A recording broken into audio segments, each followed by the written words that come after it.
Hello বন্ধুরা, welcome back to my channel. চলে এসেছি আবার একটা নতুন ভিডিও নিয়ে। আজকে আমি বানাবো রোস্টেড ফুলকপি। তো আমি আজকে একটু আলাদাভাবে রান্না করবো। তার জন্য আমি কড়াইয়ের মধ্যে নিয়ে নিয়েছি কয়েকটা পেঁয়াজ। পেঁয়াজগুলোকে একটু হালকা করে ভেজে নেব। তার মধ্যে দিয়ে দিব কাঁচা লঙ্কা, আদা কুচি, টমেটো কুচি,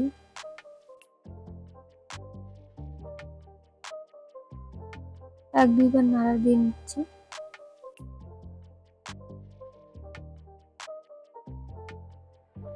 দিয়ে দিচ্ছি কাজু বাদাম, কয়েক টুকরো কাজু বাদাম নিয়েছি। তারপরে দিলাম কাঁচা লঙ্কা, তারপরে দিয়ে দিচ্ছি টমেটো।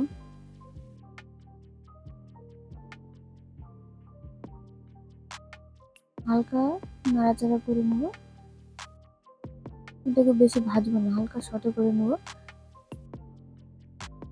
তারপরে পরিমাণ মতন একটু লবণ দেব।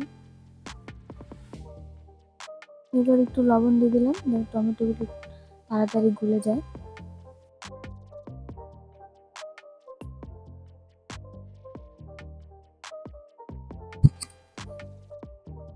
ভালো করে নাড়াচাড়া করে নিচ্ছি। এবার একটু সামান্য জল দেব। জল দিলাম কারণ যাতে কাজু বাদাম আর লঙ্কা আদা এগুলো ভালো করে সেদ্ধ হয়ে যায়। এবার 2-3 থেকে 3 মিনিট ঢাকা রেখে দেব। ঢাকা খুলে দেখি সবকিছু ভালো মতন সেদ্ধ হয়ে গেছে। এগুলোকে এখন তুলে নিয়ে মিক্সিং জারের মধ্যে দিয়ে একটা স্মুথ একটা পেস্ট বানিয়ে নেব আমি। কড়াইটা পরিষ্কার করে নিয়েছি, তার মধ্যে দিয়ে দিচ্ছি সাদা তেল। হালকা করে আমি একটা মিডিয়াম সাইজের ফুলকপি নিয়েছি, যেটার ফুলগুলো একটু বড় ছিল জন্য আমি একটা ফুলকে 2 টুকরো করে কেটে নিয়েছি। আপনাদের যদি ছোট হয় তাহলে গোটা রাখলে কোনো অসুবিধা নেই। এগুলোকে একটু হালকা করে ভেজে নেব। তেলের সঙ্গে ফুলকপিটা ভালো করে মিশিয়ে নিচ্ছি। এবার একটু লবণ দিচ্ছি যাতে ফুলকপি থেকে জলটা তাড়াতাড়ি বেরিয়ে যায় আর ফুলকপিটা ভালো করে সেদ্ধ হয়ে যায়। এবার আমি 5 মিনিটের মতো ঢাকা দিয়ে দেবো। 5 মিনিট পর ফিরে আসলাম। দেখুন কি সুন্দর সেদ্ধ হয়ে গেছে। 2-1 মিনিট নাড়াচাড়া করে নামিয়ে নেব। একই কড়াইয়ের মধ্যে আবারও দিয়ে দিচ্ছি 3 থেকে 4 চামচের মতন সর্ষে সাদা তেল। তারপরে দিচ্ছি গোটা তেজপাতা, সঙ্গে দিয়ে দিচ্ছি লবঙ্গ, এলাচ আর শুকনো লঙ্কা, দারচিনি। তারপরে দিলাম একটু গোটা জিরে।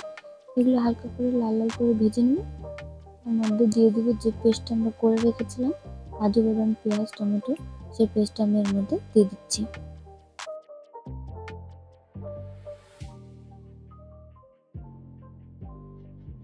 দিয়ে ভালো করে নাড়াচাড়া করব।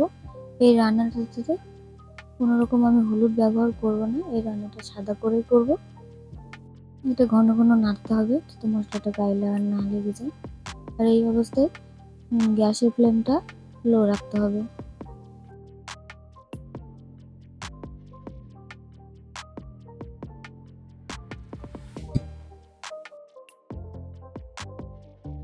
মশলাটা আমার প্রায় কষে গেছে। এবারে ওর মধ্যে দিয়ে দিব মটরশুঁটি। আমি এগুলোকে সেদ্ধ করে নিই, ভাজিনি, এগুলো কাঁচাই দিলাম।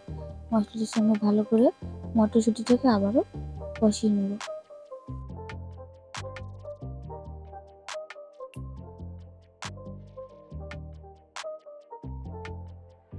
মটরশুঁটিটা একটু সেদ্ধ হওয়ার জন্য 3 মিনিটের মতন ঢাকা দিয়ে দেবো। এবার স্বাদ মতন দিয়ে দিচ্ছি লবণ।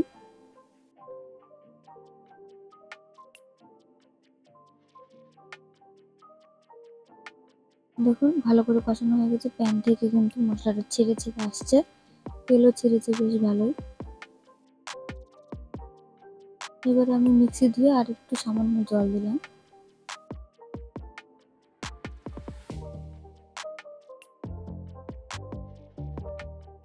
জল দিয়ে আবারও একটু ঢাকা দিয়ে ফুটিয়ে নেব 3 মিনিটের মতো। দেখুন রংটা কি সুন্দর এসছে।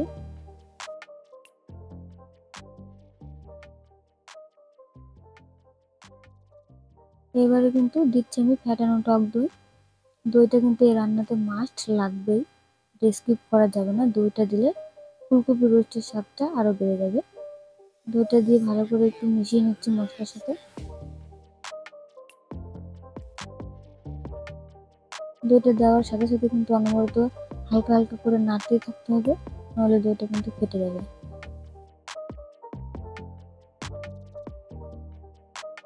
দেখুন দই থেকে অনেকটা জলও ছেড়ে দিয়েছে। এই অবস্থাতে দিয়ে দিচ্ছি আমি ভাজা ফুলকপি। ফুলকপি দিয়ে একটু দইয়ের সাথে ভালো করে মিশিয়ে নিচ্ছি। আপনারা যদি মনে করেন যে না এভাবেই খাবো, তাহলে ওপর থেকে একটু হালকা ভাজা মশলা ছড়িয়ে দেবেন। আর যদি মনে করেন যে একটু গ্রেভি করবো, তাহলে একটু জল দেবেন। আমি একটু জল দিয়েছি, ওপর থেকে একটু জিরে গুঁড়ো আর ধনে গুঁড়ো ছিটিয়ে দিয়েছি।